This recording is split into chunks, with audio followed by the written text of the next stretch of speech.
essas coisas não se constroem desligando o interruptor de uma lâmpada, não. Se constrói uma vida.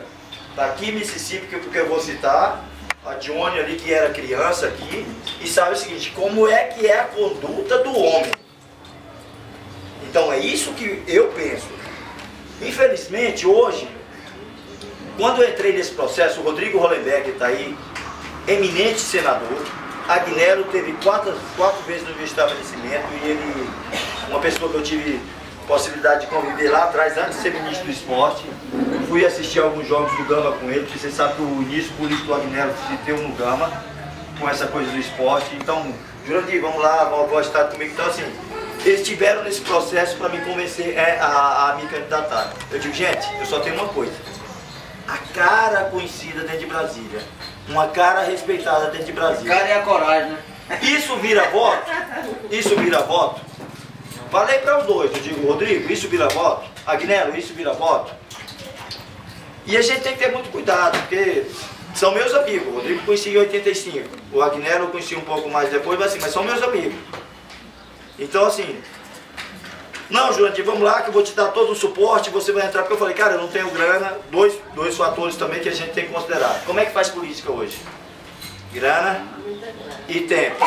E muita grana. Não é só hoje, não, todas... Não, pois é, porque as pessoas, e na minha visão de mundo, deveria ser o contrário. Como é que faria política?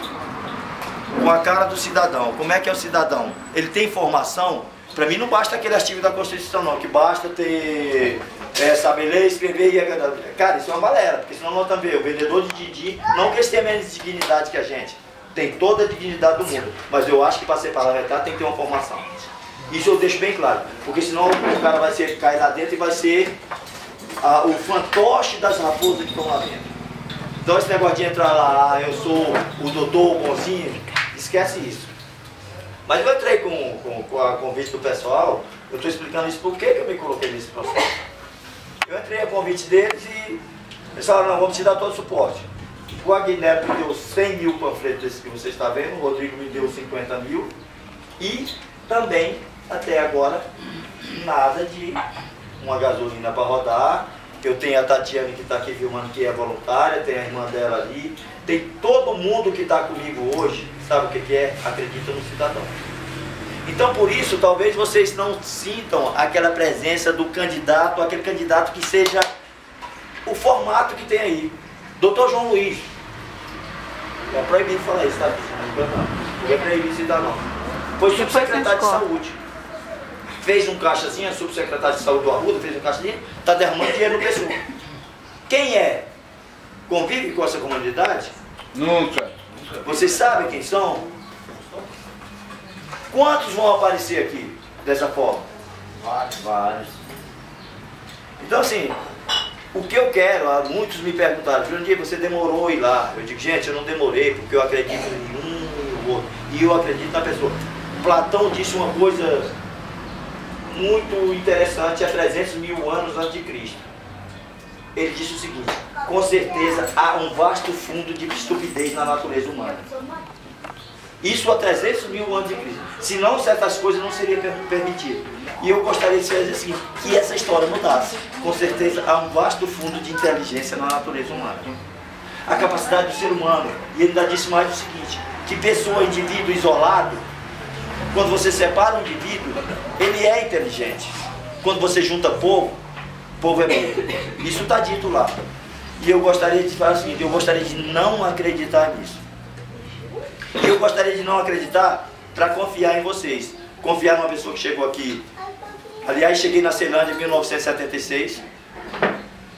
Aí, meu pai tinha morrido, era aquela questão, minha mãe tinha deixado os filhos com outro, veio tentar a vida em Brasília, como tantos, como nós aqui, viemos buscar uma coisa melhor. E assim, minha mãe distribuiu os filhos lá, deixou um na casa de uma família, um na casa de outro, e juntou quando ela conseguiu um cômodo na 24 da Ceilândia. E daí, viemos, a primeira oportunidade que surgiu foi aquela coisa de Upeçu. Fizemos a inscrição, minha mãe trouxe aquela coisa para cá, viemos, pegamos Upeçu. E eu teria tudo que vocês podem acreditar. O modelo de sociedade hoje, ele explica o seguinte: se tu tem dificuldade na vida, vai ser marginal. Se tu não conseguiu nada na vida, vai ser marginal, porque a culpa é dos governantes, a culpa é da família, a culpa é da igreja, a culpa é de... Você pode colocar a culpa. Agora, assumir o próprio ato é que é complicado. E eu tive tudo isso que eu estou contando para vocês, quando meu pai morreu, eu tinha 9 anos, minha mãe me deixou com uma família lá no Mato Grosso e falou: olha, estou indo, cuida do meu filho. Deixou um na casa de outro, deixou outro na casa de outro e falou: estou indo. Quando eu cheguei na Celândia em 1979, nós não morava de favor. Vou contar uma história para vocês, você não sabe. Fui morar de favor numa casa e os filhos eram do cara, a primeira televisão, 1979, a televisão era preta e branca ainda. Preta e branca, 79 a televisão era preta e branca. De válvula. Não, mas já tinha. Mas 79 lá, a maioria das televisões na casa do cidadão era preta e branca. Quem tinha uma TV colorida era...